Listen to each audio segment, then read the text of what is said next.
Mute myself again. Sorry about that. No, it's okay. No, that's good. That's very good to know. If you have questions, just pop up. It's fine. I mean, we're all adults and respectful of each other, so that shouldn't be a problem. I just wish I had gotten these questions on the video, so when people log in later on. All right, I'm going to go ahead and start. Welcome to Thursday night Art Teachers Art Club. I started this last summer, well, this past summer, as a way to just have other art educators to make stuff with and try new things and just commiserate on a weekly basis throughout the summer. And then once school started, we kind of went on a hiatus to all get our get our footing in this new crazy world we live in, and started up again last month.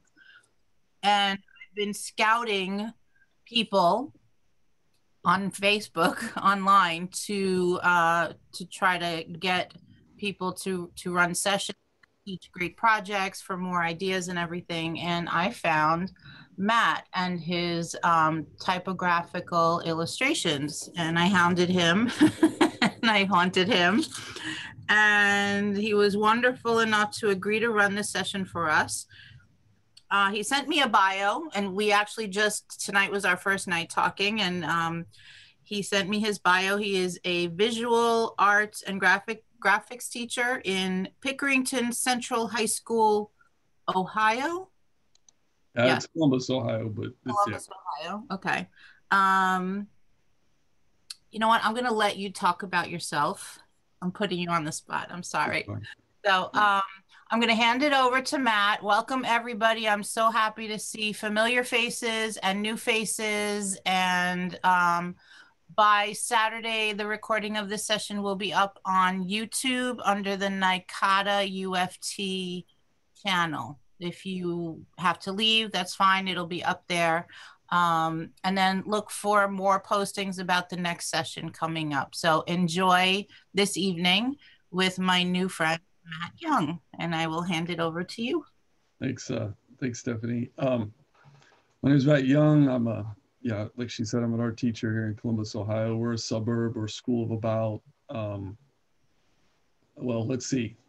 Pre-COVID, we were a school of about 2,000.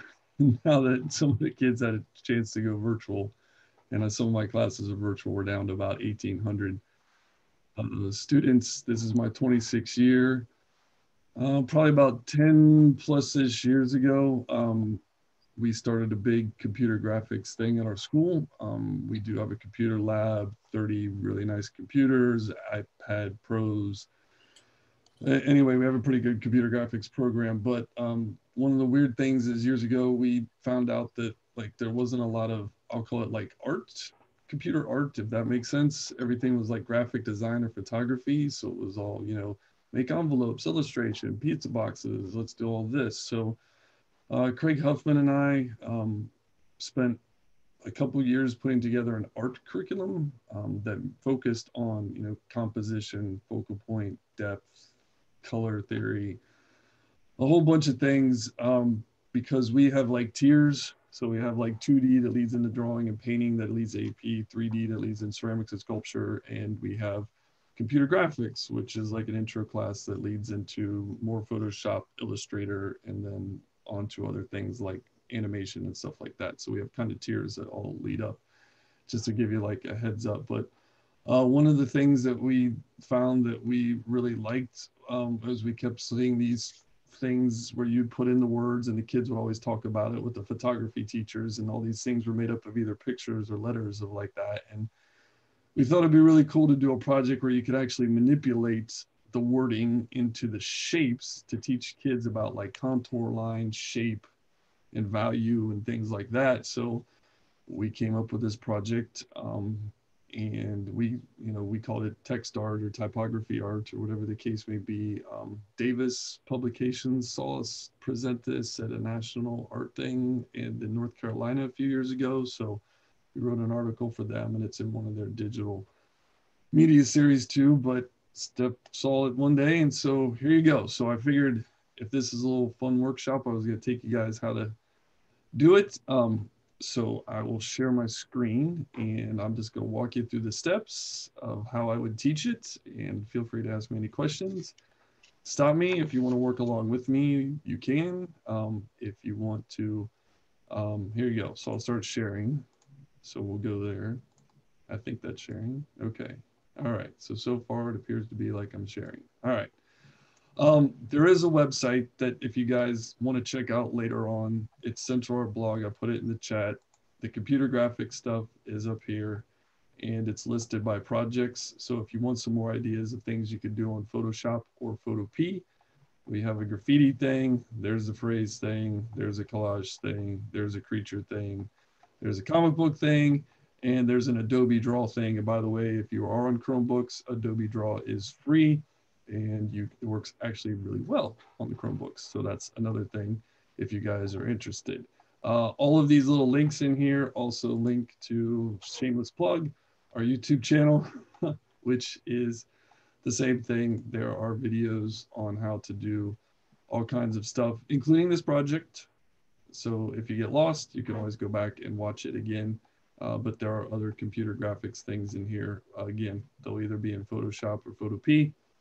So you guys can feel free to check those out whenever you would like to, or if you fall behind, or if you just want to work on your own one day, you can just sit there and listen to my lovely voice speak again at some other point in time. If you guys have never gone to Photopea, it's just like it sounds, Photopea. And you go there. I think I'm already logged in, but I think as we all kind of talked about, it's better if you have an account. Oops, I am not. So I will log in with Google and Matt Young. And we have all the kids create an account because I think we were talking earlier that we do seem to have more success when the students have an account. So I will teach this one on Photopea for tonight's thing, since you guys can all get online and use Photopea. And again, it's an online thing. So you could save it to your computer, you could save it to your Chromebooks, but the one thing we really like beat into the student's head is it doesn't save. So if you close your internet browser and you haven't saved it somewhere yet, that's a problem. So make sure you go to File, Save every time you're done, because at least it'll be somewhere. It'll be somewhere. The kids may have to search for it, but there you go. All right, so to start this project, before we even get into Photopea, we talked to the kids about a couple things, and we have a couple days of brainstorming. We tell the students to do some high quality images. And if you've never looked up a high quality image, like I said, sorry if I'm kind of telling you guys the same stuff. I'm going to walk through this, but we tell them to go to Google, look up a word.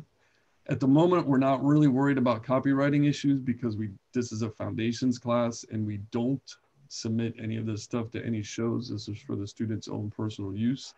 If a student would like to take their own picture, and I'll show you that kind of at the end, we do obviously kind of give them extra credit and we talk about taking your own picture. But since this isn't a photography class, we kind of work a lot off of Google. But anyway, look up something. If you go to Tools, Size, Large, that'll give you a bigger image. And then once you click on the image, if you open the image in a new tab, that will give you the biggest version of what you guys can save. Now, we tell them to find some images of things that they are looking for, that they want to work on, because they're going to spend a few weeks doing this. If you like football, find football players. If you like flowers, find flowers. If you want Ford GT Mustangs, whatever. Butterflies, we don't care. Search it up. But we have, and this is why I pulled these up, we have what we call the Stormtrooper Darth Vader rule, which is really white things on white don't look really good in this project, and really black things on black don't look really good in this project. So we try to tell them, try to find the most colorful version of whatever you can find and try to stay away from a completely black or white image. So for example, like when students will look up things like Beyonce or Jay-Z, and you have like a African-American rapper wearing like a black outfit on a blacked out stage, that's bad. Like find Jay-Z in something more colorful. Find Beyonce like in a well-lit kind of golden kind of suit or something like that that she would be wearing. You want to find the most colorful version of whatever you're trying to do. That makes the project look 1,000 times better.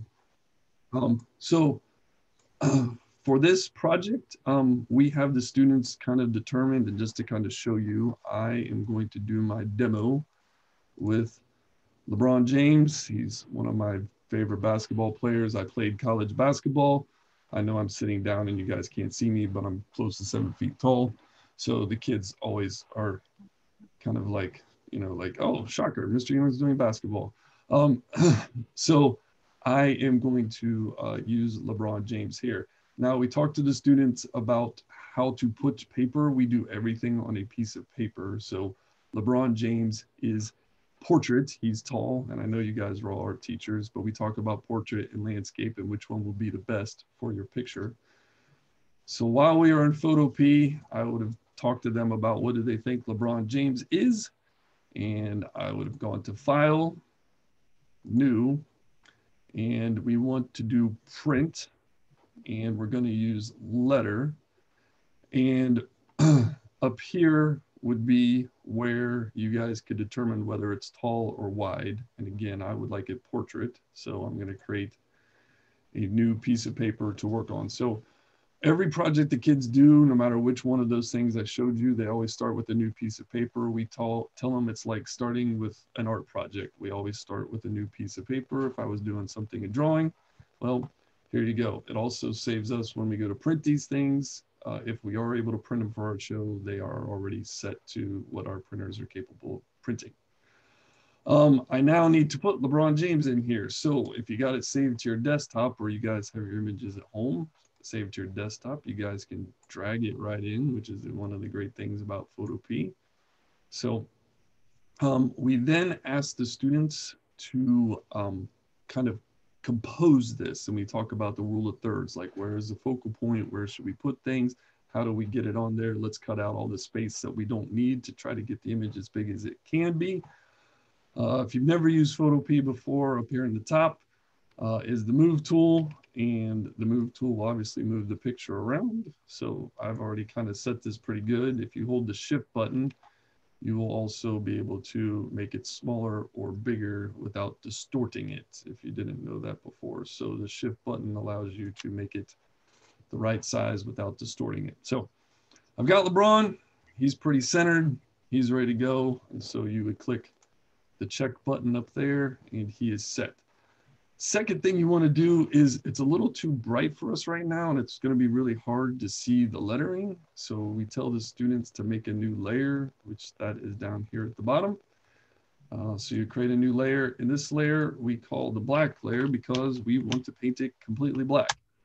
So we call it the black layer. You guys come over here. Underneath the gradient tool is the paint bucket. And you choose the paint buckets. You will pick black, click OK, and you fill the whole thing with black. Like I said, this makes it easier to see, and you will use this later down the line. If I'm going too fast, again, stop. Maybe Steph can take questions, or again, I've got everything broken into video. The videos are broken into steps. So like this is setting up your project. You want to take the opacity level of the black layer somewhere probably in the 30 to 40% range. It doesn't really matter. You just want to be able to see your figure. So 30 to 40% is fine. All right, so you got this basketball player, and now we have to fill him with words. Now, for the sake of... Question, can I interrupt you quick? I'm sorry. Yeah. When you were done moving around and playing with the photo itself, and you hit the check or click box, what exactly did that do? Did that lock it in place? Yes, that checkbox means it's locked in place and you can move on and do something else. And to unlock it? It's not locked. It just, if you would have tried to do something else, it would have asked you, do you want to set this layer? Okay. So gotcha. if you want to lock a layer, there's a little lock over here. Just like Photoshop. Okay. Just like Photoshop. and you could lock the layer. Oops. Sorry, too many clicks. You could lock the layer or unlock the layer. Thank you. So I'm not going to do it for the sake of this presentation, but here's my high school tip for everybody out there. They're going to want to fill this with words, and we tell them they can go look up song lyrics, they can look up poems, they can do whatever we want, but we have them open up a Google Doc, and we have them write all of the words or copy and paste all the words in a Google Doc, because I don't know how many of you are high school art teachers out there or whatever you may teach, but my high schoolers are not exactly the best spellers in the world. So by putting them into Google Docs, we can make sure all the words are spelled correctly before we put them on LeBron James. Now, again, I'm hoping that I spell everything correctly in my little demonstration right here. If not, one of you guys could stop me. But this would be the phase where I would tell them to go into Google Docs, start writing your words. And in all honesty, the only thing we tell them are two things. You can't pick a picture that is vulgar or degrading or put someone down. It's something you would want to be, show the principle. We use the word. And you can't use, again, lyrics or words that are vulgar or degrading or whatever the case may be. So if you're using your favorite, for example, rock song, and it has a bad word in it, just take those words out. Again, that's why we use Google Docs. So the kids have now written all their words in Google Docs. The next thing, if you guys haven't done it, is we're like, look, we're not going to use some like boring old font over here because, we want something really cool that, fits what you're doing. Again, they're trying to set this mood of their picture. You can't just have like LeBron James with Arial or Times New Roman or something like that. So if you guys have never been to a place called DaFont yet, it's DA DaFont. If you've never been to DaFont, I highly recommend you go to DaFont. It will change your life. So you head to DaFont, and DaFont is all about fonts. It has free fonts. They are all, I have only, like in 10 years of using this, run into like 2 or 3 fonts that were either inappropriate to use or I couldn't download them. And they are listed by category. So for example, if they have something of a cowboy theme, you could pick Western, and they've got all the Western things. Now, I will tell you, for this project to work, you can use the thicker your words are, or sorry, your font is, the thicker your font is, the better the picture is. The thinner the font is, or this will actually show up as clear. It actually won't be white, it'll be clear. So you can't really use thin or clear font. You really need thick, bold font. So you need to have a little talk with the kids about that. They'll get a little sidetracked of looking up for some stuff. So again, try to stick with something like really thick, try to stay away from thin stuff or what would be considered clear. Now in my case, I know that there's a font called ESPN. So I'm going to download ESPN. All right. And I put a little video on my YouTube channel about how to do this in a Chromebook. It's a little different than the computer. You have to like save it and find it. It's a little tricky. I actually learned it from a 9-year-old who was downloading a Fortnite font. So everyone can teach. That's how I learned how to put fonts on the Chromebooks. But I am going to open up Sports Night, and I am going to put Sports Night. I think that's the right one. Let me double check. Yes. I'm going to put Sports Night on my desktop because I tried to get this ready for you guys. All right. And then when you go into Photopea, the text tool is this T over here. So the text tool is the T. You go up to here where it says Deja Vu. There's your fonts. It's pretty simple. When you get a font, put it somewhere where you can find it. It'll ask you to load a font.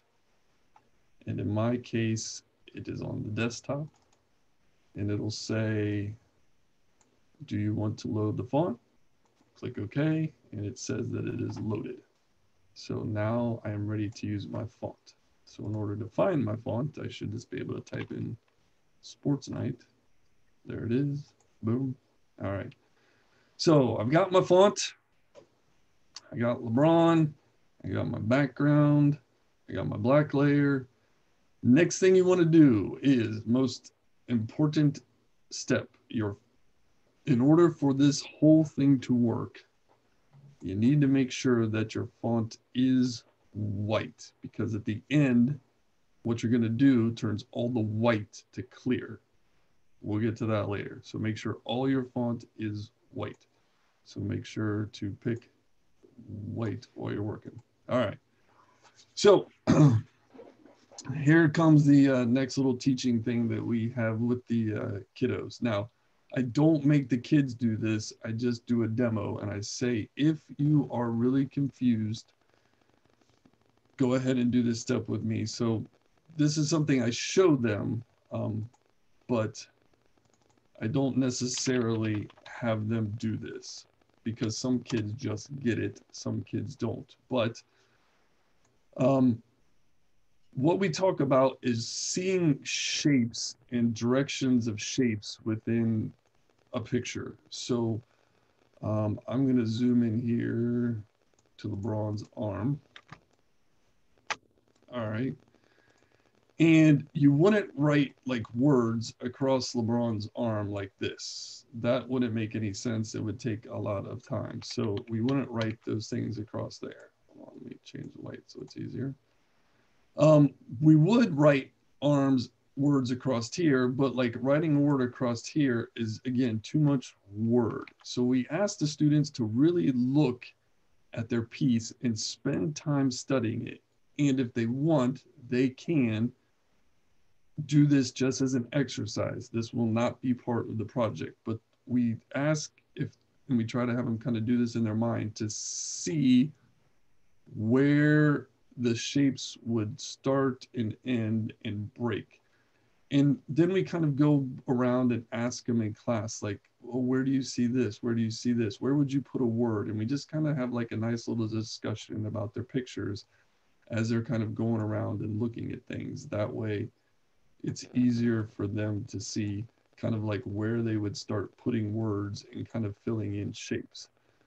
So as you start to kind of go around and look at the picture, it's like LeBron's beard makes sense to have like a word in here, and his ear makes sense to have a word in here, but we definitely are going to need like a word for his eyes, and we're definitely going to need like a word for his nose. And this is where the kids all start laughing in class and start cracking up and start kind of, you know, because LeBron now looks like a snowman or something like that. But we just kind of talk about these things. Like, again, like we tell them, you're not writing a book. You do not want to take all these words and just go straight across and start writing these things.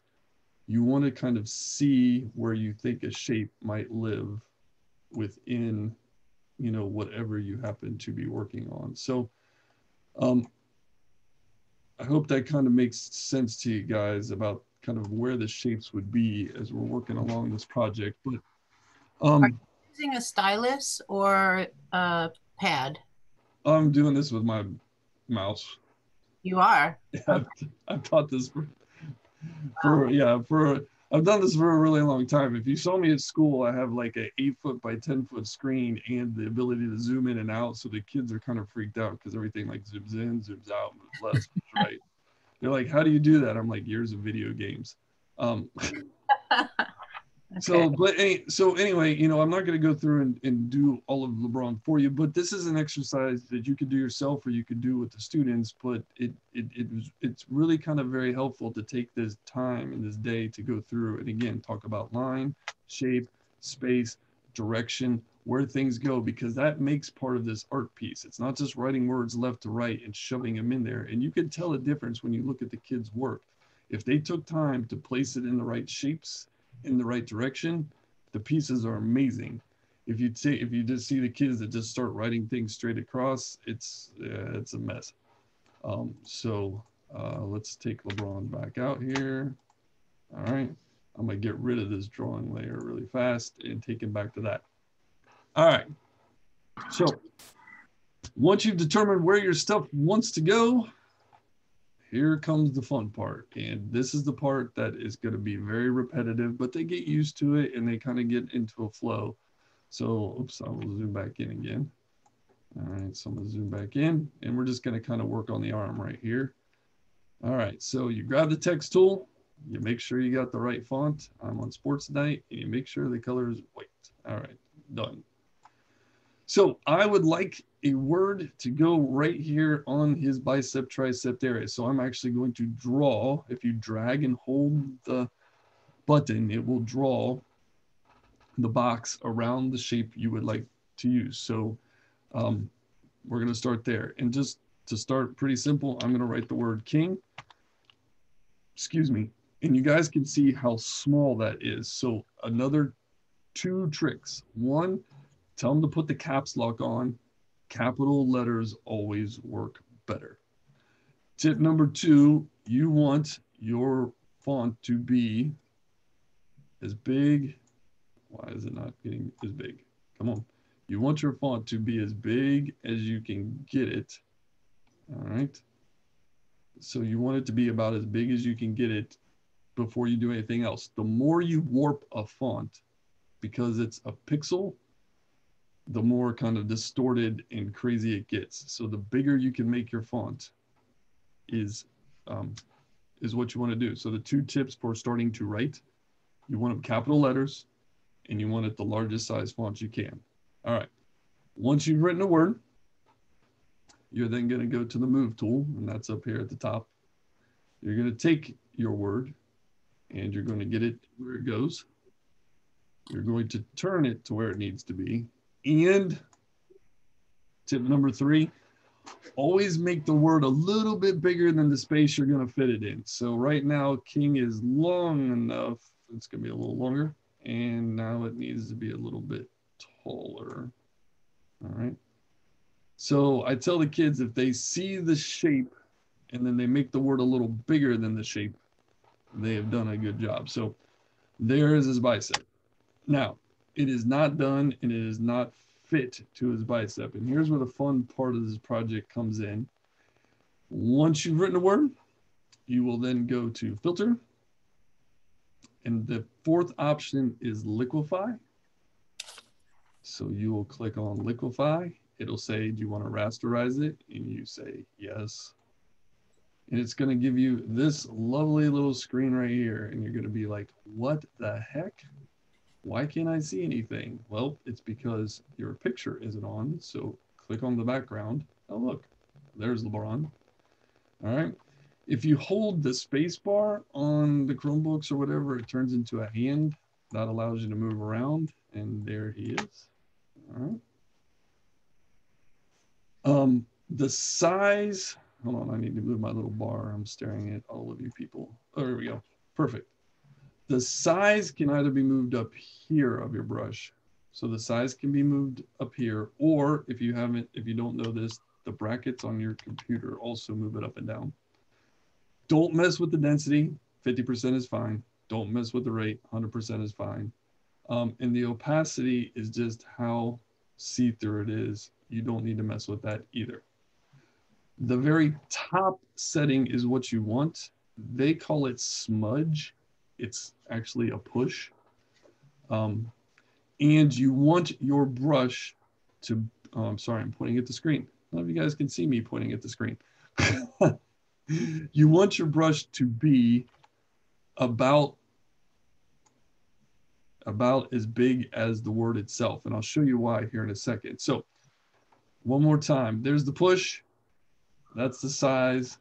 Turn the background on and don't mess with any of this other stuff. So while you're on the push, you can now take, and the kids are going to be able to push the word right into the shape that they would like the word to be, to fit in here. That is the coolest thing I've ever seen.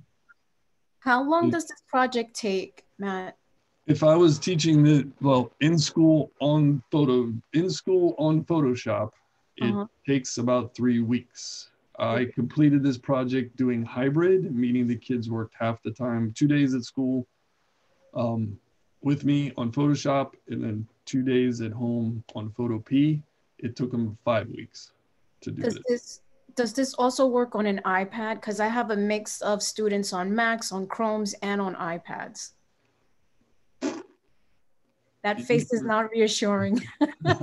I honestly don't know, because I've never, maybe if someone in this group has worked on iPads, I have not. I have only done. I'll test it out for you real quick. Okay. Thank you. I've done all the Adobe Draw, Sketches, Inks, and everything else. I have not done Photopea yet. You can do Photopea on an iPad, but it's very difficult to find where you save it. Oh, wow. That's been the biggest concern with the iPads, and I have not yet figured it out. So if anyone knows, that would be helpful. Thank you so much. I'm in a middle school. So for me, I think it would take me some time to learn how to do this. And then so I can transfer to have my students, because the biggest problem I find with digital art is the tech issues that come up. Yeah. I'm trying to find resolution. Well, I'll tell you right now, if you, not obviously for this one, but if you go to my YouTube channel, the Adobe Draw one, that one is amazing, because that's all iPad. It's all iPad. So that is really good, and the kids love it. It's a Kehinde Wiley based like portrait with patterns and stuff like that. The kids like eat it alive, because what high school kid doesn't like taking pictures of themselves and their friends and then painting themselves? But that's a whole other project. You can watch that one, but it works great. We only do it on iPads and Chromebooks. So Adobe Draw is only free on iPads? Because it's an app. So we can't use it? No, you can use it wherever you want, wherever you can get an app. You can use it on your phone. I had an AP kid that's at Savannah College of Art and Design. We have iPad Pros. She did the whole project on her phone. But it only works on a Mac or Apple device, or Android as well? Android, whatever you got. Cool. Yeah. Cool. Thank you. Yeah. But yeah, I'm like, we have iPad Pros. It's like a 12-inch screen. She's like, I like my phone. I'm like, okay. All right.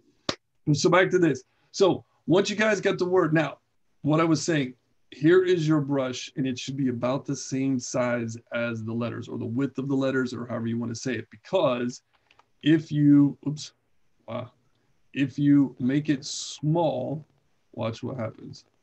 It'll start really like distorting the letters. All right. So don't make it too small, because all you'll do is distort the letters. You need to make sure that the brush is a decent size width of the letters so it doesn't distort. When you're done, click OK, and there's the word. Then you're going to come over here, you're going to grab the text tool, and you're going to, again, find your next shape. You're going to take that, you're going to click inside it, and again, using capital letters. Oops, I can't spell. Let's try that again. James. All right. Again, try to make it as big as you can. And why is it? This is sometimes a weird thing about Photopea. There you go. So you can see it about as big as it is. Come up to the move tool, come over here, and try to get the word to fit over here. And again, I'm going to make it a little bit bigger than what I need it. It's not a perfect science, but you're going to get close. Click the checkbox, go to filter, hit Liquify. Yes, you want to do it. Come back over here. Make sure your brush is about the same size as the letters. And then you'll start sitting here and just getting your words to fit. Now, it also works better, we tell the students, if they can get it to fit like a puzzle. If you leave spaces in between the letters, things look much cooler. Try not to overlap the letters at all. Not that it will hurt anything, it just looks better. And so then you can get the words to fit in there. And because I'm a perfectionist, I would sit there and take the time to do all of that. I And am blown away. Mind blown. Like, so you would sit there and do that for the word and then so forth and so on. Now, um, I would keep kind of going this way again, and I'll do one more letter just to kind of show everyone one more process, and then I'm going to load one that I've already started. That way you don't have to see me do this. So like someone asked, this takes about 3 weeks in class, and the kids are kind of repetitive doing it over and over and over again. It took me 5 weeks to do it hybrid. Obviously check on their work. Do I care? I mean, one kid did a Yoda thing. Someone, what if they run out of words? Then use the words over again. One kid did a Yoda that was amazing. And the whole project was do or do not. There is no try. That was the whole project. They use the same words like over and over and over and over again. You try to get down, like they're going to want to like write a word across this whole hand. No, try to, again, take the text tool, go over here, write the word finger. And I know we can't see it, so I'm going to make it bigger. And then I'm going to click OK. Then I'm going to come over here. Whoops, sorry. Grab this. And I'm going to make it super small. Now, students can do this. I'm kind of blind and I am needing glasses. So I like to tell them to use the zoom tool to zoom in on something so they can work on it and see it a lot more closely. But the zoom tool works just fine for everybody. So again, try to zoom in, get it as close as you can to where you need the finger to fit. All right, click OK, filter, liquify, yes. And they've also got the zoom, I forgot. Oh no, I don't think Photopea. This is the one thing Photopea doesn't have that Photoshop does. It's the zoom in the Liquify filter, but that is why it's free. So that is why I struggle. And if you notice, it's not messing with the other letters, which is really great. So I need to make this a little bit smaller because I wasn't following my own rule of making it about the right size. Matt, we have a question. Are you in class with the same kids every single day? And how long are your sessions? So regular non-COVID year, I have the kids every day for 40 minutes, 44 minutes. I would have them for 44 minutes. Now that we're in hybrid, I have half the kids, but the same kids, if this makes sense. I have half the kids Monday and Tuesday and half the kids Thursday and Friday. Does that make sense? So every other day? So not every other day. I have like group A Monday, Tuesday, and group B Thursday, Friday. So so it's the same first period of computer graphics and the same second period of computer graphics, but I only have 15 of the kids Monday and Tuesday, and then the other 15 Thursday, Friday. So, but normally I would have 30 kids in a class for 44 minutes every day. Okay, so something like this would take twice as long, literally, like you said. Well, yeah, that's why I said it took, it took 3 weeks in 3 weeks if they're in class every day, and it took 5 weeks and for them working at home. But this was one of the things that they did at home. All right. Okay. So to kind of speed this along really fast, hold on a second. Hey, Matt. Yeah. I think I heard you say you couldn't zoom on Liquify, but I can with the keyboard shortcut. Ooh, well, tell me how to do that. So on a Mac is Command plus. I think on a PC it'll be Control or Alt plus. Your favorite person now. Look at that. Matt, also on the Chromebook, you can just like, extend your fingers. Oh, yeah, on the Chromebook you can, sorry, on the Chromebook you can yeah. do that, but yeah, I'm demoing on my PC at home. So can I ask a question? Do you always make the text box on purpose versus just clicking with the text tool and getting the cursor, but no box? Yes. For the students, I've found making the visual of the box around the shape very helpful for them. I mean, it's something you could probably do as an artist or someone that's used to Photoshop, but remember, these kids that I have never used this before, and the visual of seeing the box has made it way more successful for them to like visualize, like putting the box, turning the box, squishing the box. Yeah. Thank you. When they just start typing things on their own, like it's a kind of a free-for-all with them. All right. So I'm sure you are all loving this, but we also, I'm so sorry, have another question. She's trying to follow along at home. This is Maddie, but having trouble getting her word sized larger. Could you explain how to do that again? All right, so let's do this arm. So text box, drag it around the area you want, write the word you want. All right, then you will highlight, so click in. So click, highlight the word, and then up here, you have a little slider,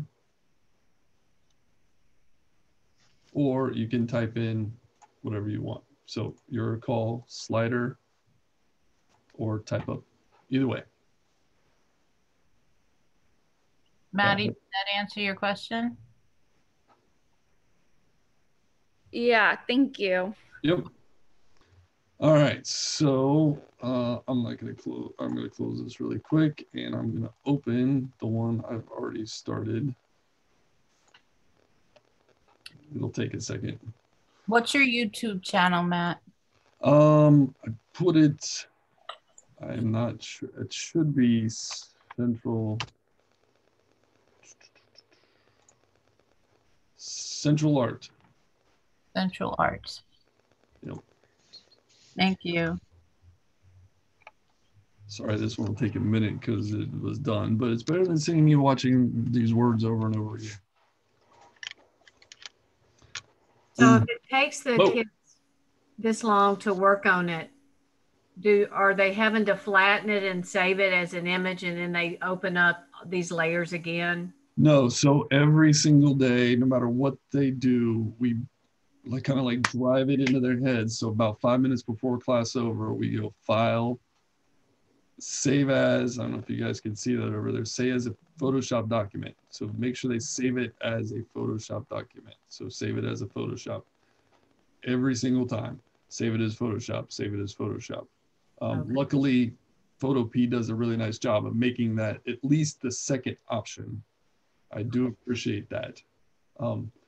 So yes, save it as a Photoshop document. That way it has all of the layers over here. All right, so speaking of that, here you go. You can see I've got my background, there's my LeBron, there's the black layer. And you can also see over here, here's my other suggestion as you guys are working on this project. I tell them to try to work on one section at a time. And when they're done with that one section, label it. So if you've never made a folder before, down at the bottom next to the paper, you can create a folder just like you can create a layer, and you can call it whatever you would like. Right. And then I have them drag all of their layers over into that folder. All right. So then it groups it. Yep. It groups them all together. That way, number one, because Photopea is not Photoshop and it doesn't have as much, we'll call it space, if you would, over here, or it's a little harder to see the layers, again, comparative to Photoshop, they can have stuff. Number two, if you go to try to find something, I'm going to delete my legs example, but for example, you can see the right arm itself. I mean, that's just one arm. If you can imagine that times the whole body, you would be like searching through every single thing to find all of something. If you wanted to work on it again, be like, where did I put the word, you know, forward, or where did I put the word, whatever. And so I encourage them to work on sections, and I encourage them to put them in folder. So we talk about that. So I'm going to zoom in here so you guys can see this. So you can see I did the fingers, I did the, oops, wow, my fault. Zoom back out. Did his arm. I put all of these pieces in his face to get his head, his forehead, his eyeballs, his nose, his mouth, his cheek, his beard. Obviously the neck and the ear. There's the shoulder. Some of the kids will have spaces left over, just like random spaces. And I tell them, you don't need a word for random space. Like, what shape does that space look like? Does it look like an A? Okay, then it looks like an A. And I left a little in here to show you. So like there is a space right here that I would, some of these spaces are fine in my opinion. This space right here is a little too much. So I would come over here, that's in his left arm. And I would make a new layer in his left arm. I would grab my text tool and I'm going to grab in here. And I think that is going to be an A. So I'm just going to write A. And I'll show you why here in a second. So oops, there we go. Boom. I'm going to turn the A around. I'm going to squish the A. Squeeze the A in there. I'm going to tilt the A a little bit. Drag it out. Drag it out. I think that's pretty good. All right. And I'm going to zoom in a little bit so I can see it. Filter, liquify. Yep. All right. Let me zoom over. All right. Let's grab that one. And thanks to my new pal, I have figured that one out. So that is going to make my life easier when I teach this next semester.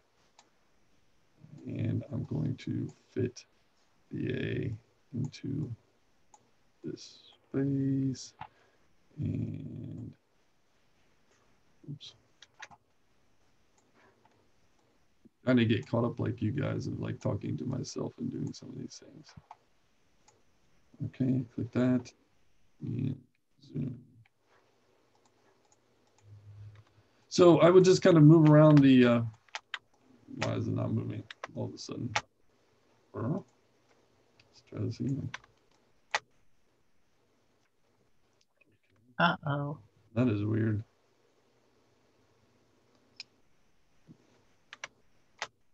Well, let's try to zoom out one more time then.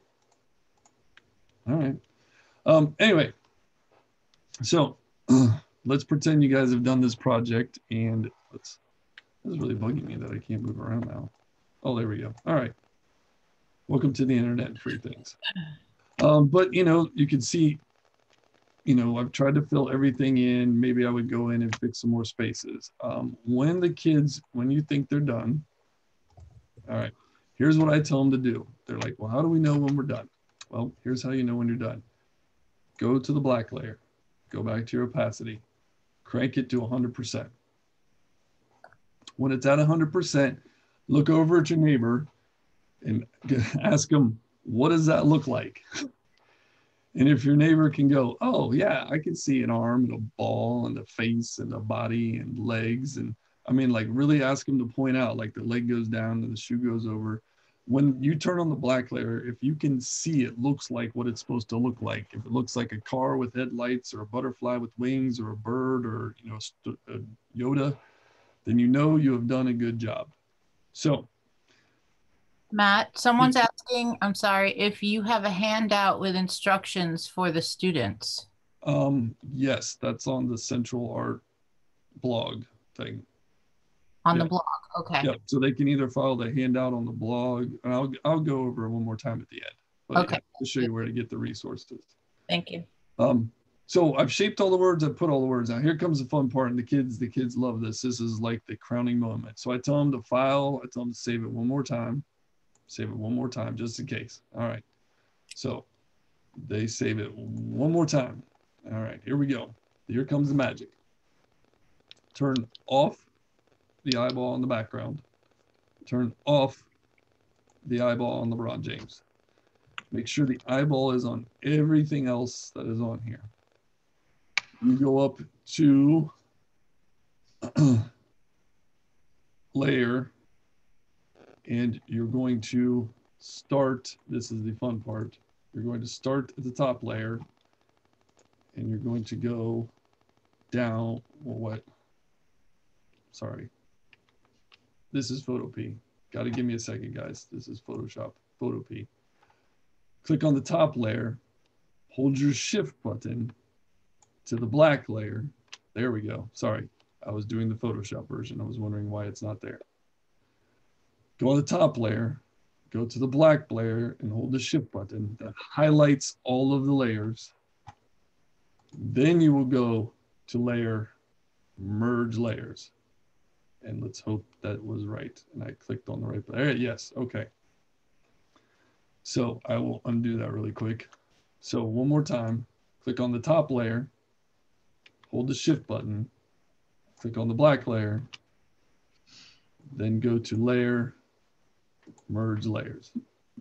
Matt, Yes. can I offer you one more self-preserving, yes. art-preserving thing?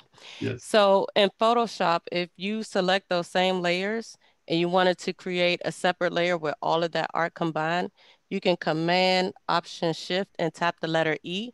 And that way you preserve all your working layers while also doing what you just did. Okay. All right. I will check that out. And also in Photoshop, I'm just so used to going to layers, merge visible, which is not an option in Photopea, which is why I was having a brain fart for a second. All right. So if everything is on one layer, and I don't know if you guys can see this because it's tough for me to see, but it looks like a little. Hey, Matt. Yes. I just wanted, before you moved on your layers palette over there, if you click that top one, shift, click your bottom one, you can just right click and a pop-up menu, you can just merge right from there instead of going up under the main menu. Gotcha. Just another option. Those shortcuts sometimes, you know, I don't know. Well, it's one of those things of like, again, no, I'm so used to doing stuff. There's so many things our kids will remember in class. Right. And when you start telling them shortcuts, some of them figure it out, some of them don't. And when I tell them to like highlight a layer, do a layer, then go here and do this, they're like, they got lost after highlight a layer. But yes, I'll remember that one too. All right, turn on LeBron James again. So turn the eyeball on your picture below. And then here comes the fun part. And this part's pretty easy. We go to normal on your now black layer and change it to multiply. And I'm sure somebody knows the true answer to this, but what I've found multiply means turn all white clear. I think that's the easiest way to describe it. So if I hit multiply, boom, the picture shows right through all of the text you just made. So oh my God, can you do that again, please? Yeah. So here is after you've kind of merged everything together. Now remember your picture, this is why we turn the eyeballs off. We want to make sure that we don't do these things. You can also lock it. That would also be a good option. But you go to the baller layer or to the layer that's got all your stuff on it. Go from normal, change it to multiply. And oops, there you go. And that's where you get everything that comes through, and that's how you get it to look like that. Wow, and I thought you actually had to go in and hand color all of that. Nope, that's the coolest thing about this is you're going to spend a lot of time manipulating the text and doing whatever you want. But to show you guys, and again, I know that some of you guys saw the examples that were posted. Here is some other ones that I wanted to show you. So this is an example of a picture that was taken by a student, took a picture of his girlfriend. So that is one that we entered in an art show and it did win, but that was a picture he took of his girlfriend. And I think you guys could see all the cool distortions that he did in the glasses. And obviously he did all of the strands of hairs and, you know, she had a very striped, cool sweater. So that one was a really good example of one that you could do. That was a picture that was taken. There was a Spider-Man, and I like this one because, again, this was kind of a student that wasn't exactly an art student, or a very high-functioning student, but did a very good job with the project, again, because he was very interested in doing, you know, Spider-Man. Picture of a kid's. I put this one because this is a picture of a kid's kind of rock band thing that he was really, really proud of and done. This would be it's a little too brown. Like, can you see what I'm talking about when I say if you find something that's not like colorful and everything's kind of monotone, it doesn't show up as well, but he did do really good detail in the hands, and he took his own picture. Optimus Prime is always a classic. That's a really cool one. That was done. We are in Columbus, Ohio, so Ohio State football players are all over the place every single time that I do this project. There's the Yoda, the do or do not, there is no try. I really love that one. That also won the award for a little graphic design thing that we did. Daredevil, and then there is the LeBron James example. So back to Photopea. That is kind of the gist of the project, because Stephanie said I had about an hour to do it, and I think I got through it. I will show again. If you go to, oops, let me get out of here. Let me go back. Oh, by the way, if you want to see, if these are examples of all of the projects that you can do. As far as I know, you can do all of these on Photopea. So the comic books and everything. And then the Adobe Draw one, this is the one that you can do on the iPads, just FYI. So wow. that is an iPad. And these are all pictures of students or of students' cats. But, oops, sorry, trying to get out of there. But if you go, oh, for the love, come on, you can do it. Let's go back to there. If you go into computer graphics, somebody was asking about it. So if you go to text art, there is the handout. So if you click on it, there's a handout. So it is located right, oops, I'm going way too fast. So on our Central Art blog, there is the handout.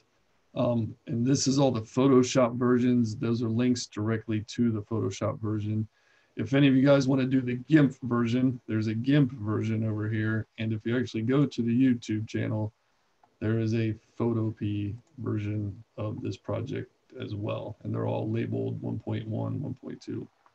So, would you quickly put your links for the blog and the Wix site in the chat so everybody can? Yes. How do I do this, Jazz? I'm gonna...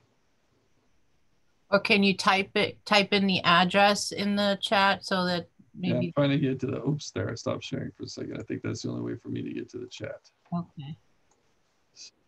Matt, which course is this under on your blog? Oh, sorry, this is computer graphics. It's the first one. Thank you. Oh, sorry. There's YouTube channel, and there's the blog.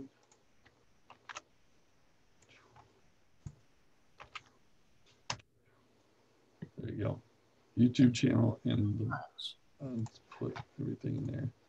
There is also, not that I'm sharing the screen anymore, but I can share the screen one more time. Here, I'll share the screen one more time. There's also a teacher resource page on the blog, which is just for teachers. It's only for teachers. The other thing is obviously for students. And so here's all of the digital resources. So it is digital comics in Photoshop, digital collage in Photoshop. And these are like presentation versions. So the other one is the, like what we would show the kids version. And this is what we have shown teachers before. So if you want the teacher version of some of the things, some of those are on there. Awesome. And that is how you do digital art. That's amazing. So, Matt, what standards do you use? Do you post that? Do you use the national media standards?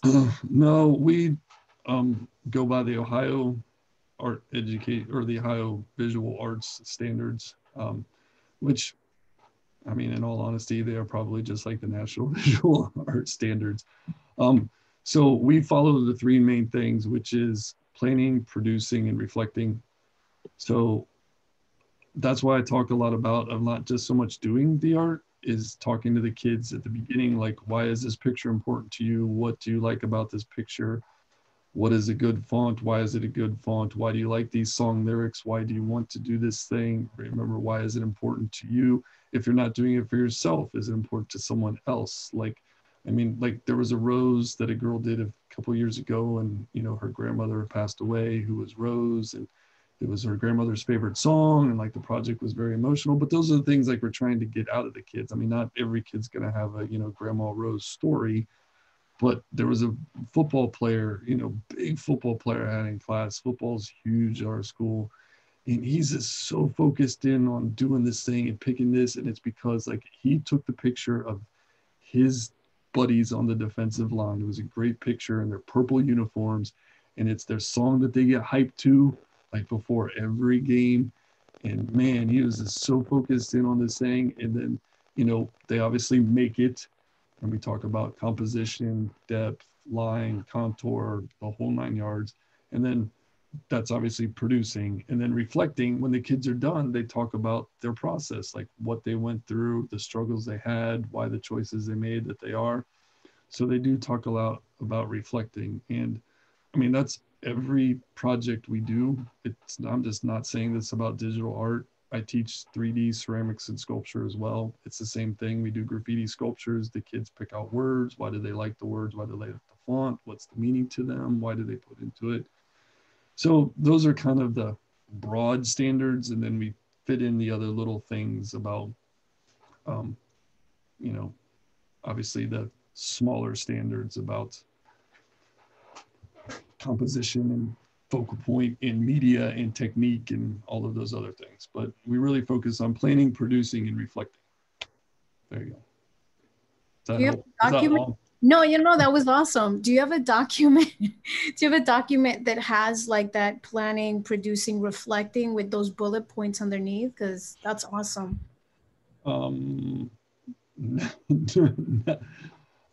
No, but under teacher resources, I know that there's, hold on, I don't know where it is. I'd have to find out about it, but there's a couple presentations we did, which was exactly that, about the big ideas in art. And I'd have to go 21st century art curriculum. That's one of them. Streamlining your art curriculum. That's another one of them. So no, I don't have them listed in particular, but when we gave these presentations, we talked about, this is our overarching thing. In photography, you do this. In drawing and painting, you do this. In ceramics and sculptures, you do this. In digital art, you do this.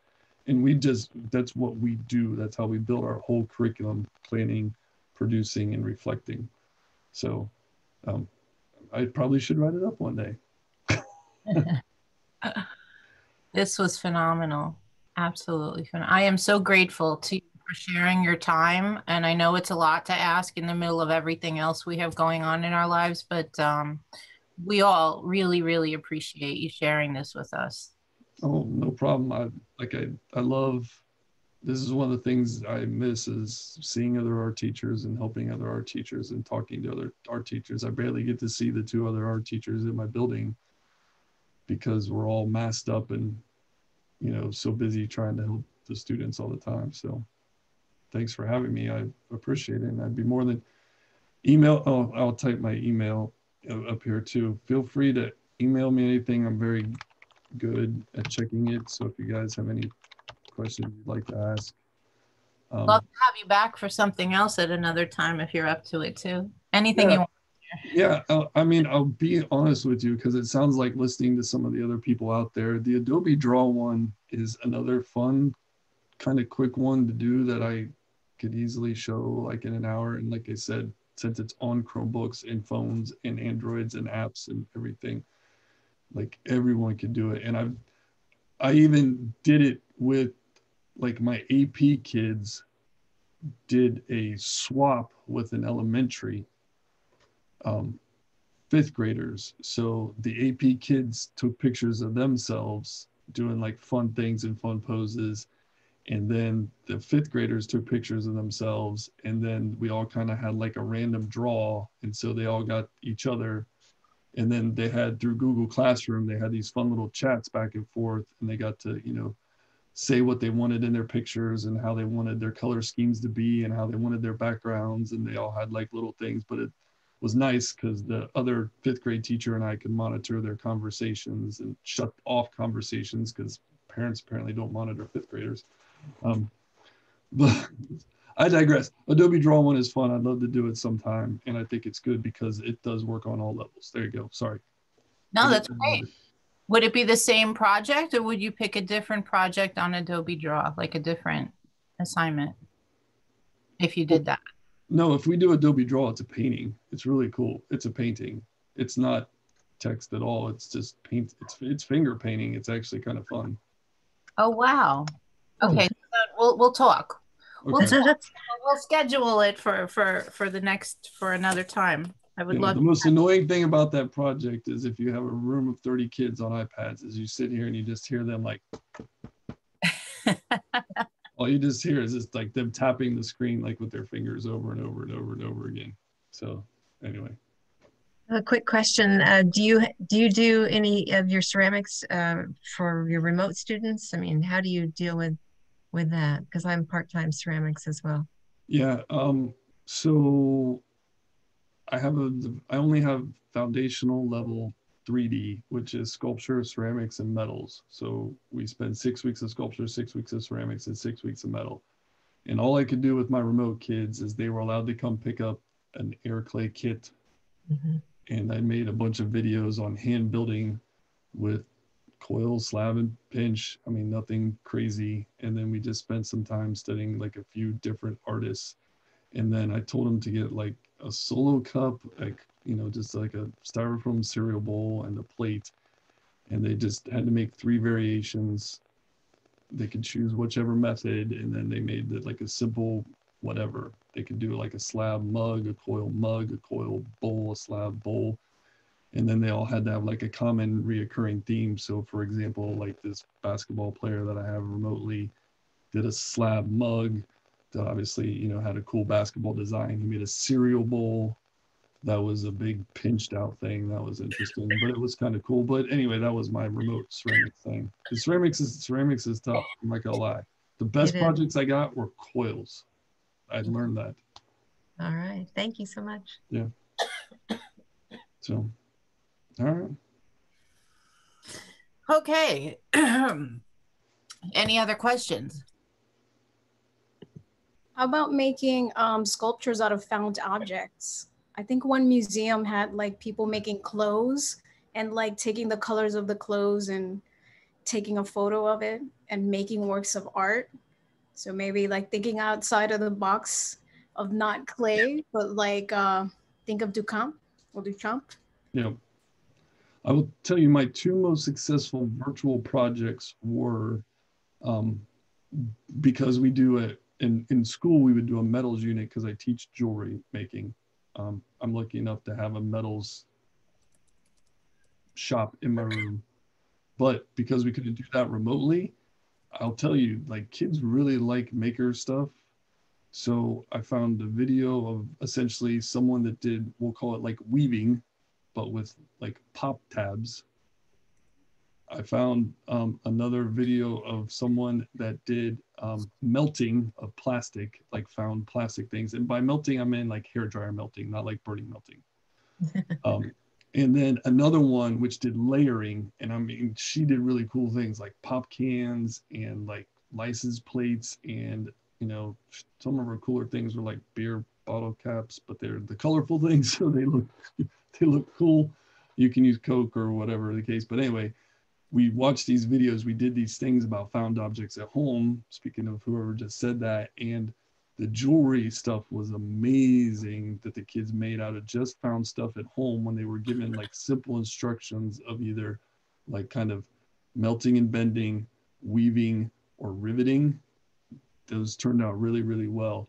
And the second thing that worked really well for me at home was cardboard. That was cardboard because everybody Amazons, Walmarts, or whatever, anything around here. And some of the sculptural stuff that you could do with the cardboard was really, really, really cool. I have a student who loves to make styrofoam, I'm sorry, not styrofoam, aluminum foil figures. So I watched a couple of videos and gave him some pointers, and he does like wigs, he does like clothing, and I'm like, wow. So I set him up with a couple of videos, and he's coming back with like, he was like, he used to do figures like maybe 3 inches. He did one the size of his arm. So he's like working on that, and so that's the only way I can get him to do classwork. Yeah. Yeah, and that's one of the best things I found, because a lot of these teachers were saying they really struggle to have. The more open you can make your project for what the result is, you can manipulate the material and you can manipulate what they need to learn. But if you allow them to have their own result at the end, the kids seemed really interesting. Like if I told every kid to make like a pop tab bracelet, they'd be like out. But when I was like, you can make a cuff, a pendant, an earring, a da da da da da, they like all jumped in. The same thing with the cardboard. Like I had houses, I had animals, I had cars. It was great. When you allow the end result to be fluid, they seem to be way more interested. Like your aluminum figure, like the kids will really like run with it, and that's kind of what we want them to do. And that's why I like the text art, because every kid can pick their picture, every kid can pick their font, every kid can pick their words. They just have to fit them all in. I love that. I have a quick question about when you were talking about the cardboard, because I'm thinking about doing that. I just found out we'll probably be at home all next semester also. And cardboard sculpture looks totally cool. And but I'm curious about the X-Acto knife or the way they're cutting it at home. Do you have any thoughts? Yeah, I'll find it, because I have it on my like sheet of my sculpture thing, and I haven't put that up on the resources yet. But anyway, there's a really good guy who does he's a professional, but in his video it's really cool because he's like, here's X-Acto knives, here's scissors, if you can't use scissors, here's tearing. Like he shows all these different levels. And then he talks about like making tabs and slots and like masking tape and hiding the tape so you see the cardboard on the outside and the tape on the inside. And he really just talks about being able to use what you have, so that way you can overcome the whole like hot glue X-Acto knife like freak out thing of whatever kids may not even have at home. So did yours use the tab, and were you satisfied with their results? I will say the more and we all know this is true, the more access the kids had to not real stuff, tools, the cooler their projects were. Like you could tell the kids that cut things and glued things and like had access to like actual tools versus the kids that cut and slotted or ripped, cut, slotted in tabs. Was I happy with the results? They made a sculpture. Yeah. Okay. I was happy. Okay, that's great. Does that answer the question? Yes. The scorpion spider that was like all hot glued and kind of like nail tabbed together was pretty badass. If I can, I don't know. I guess I can say it in the lecture. That was pretty badass. The like, taped together kind of ripped up caterpillar thing, you could tell it was a caterpillar. That's about it. Thank you. No, that's a great perspective, and it's going to help me for next semester. So thank you so much. Yeah. I have another quick question. I've had somebody asking me about portfolio prep. Do you do that? Have you done that? Is there anybody that you know that does that we could get to do a session? So yes, and yes. I've taught AP for the last 15 years, and I've given 3 or 4 presentations at an AEA over AP, the new AP, and how I teach AP differently than most people. So portfolio prep is something that I do. I know that if you are interested, and I don't want to do, I'd be more than happy to do it, but I don't want to monopolize time. But I don't know if you want to reach out to Savannah College of Art and Design. And I can send you personally like a lady to contact there, but they have a wonderful presentation that I know that they have done for me, and many other schools. And I don't know if that's like a conflict of, because it's Savannah, Obviously, they give their little spiel about going to Savannah, but their presentation, their portfolio presentation is really, really, really good. So I would love it if you could send me the contact information. That would be great. I'll do that. Yeah. Thank you. And also, as a high school, has any of the auditions, like to go to your school, have changed? Like, are there requirements for students to photograph their artwork in a particular way? They kind of press pause on it. So for me, I'm concerned that I'm going to do art with the kids, and then how are you going to document and submit it? So, are you talking? I'm in middle school. But even for a high school student going to college, like because of COVID, the auditions are going to change, and I guess they're going to be more digital. So it's also teaching students how to make high quality images, organize them in a presentation form so they could submit them. So we have to like teach the kids how to do that if they're going to apply when they start releasing the dates. Yeah. So the one thing about our school, remember I talked about reflecting, is foundation kids don't do this, but intermediate level students are required as part of their exam to create an online digital portfolio using Wix, Weebly, or Google Sites. If they can find something else, they're more than happy to use something else, but they usually choose Wix, Weebly, or Google Sites. And that's when we start talking about, because we do have a dedicated area to photograph 3D and 2D artwork. Excuse me. So we talk about lighting and all of that stuff in rule of thirds, but they start at the intermediate level as part of the documentation process of their work, because that's when they started the critiques, because by the time they get me an AP, it's like full on class critiques and presentation of works, and it's all digitally documented. So yeah, I kind of started that a while ago, but it's just because they took away exams at our school. And so they said, well, come up with another test since you're not allowed to give exams. So what did I do? I made the kids make all like online digital portfolios for their work. Kids liked it a lot better than an exam. A great idea. Yeah. So, oh yeah, whoever just put the art professor, Claire Lou, yeah, she and I have talked a ton, and she's great. Somebody put that on there. Yeah, she's really good. To do a session for us. Yeah. I have to talk to her.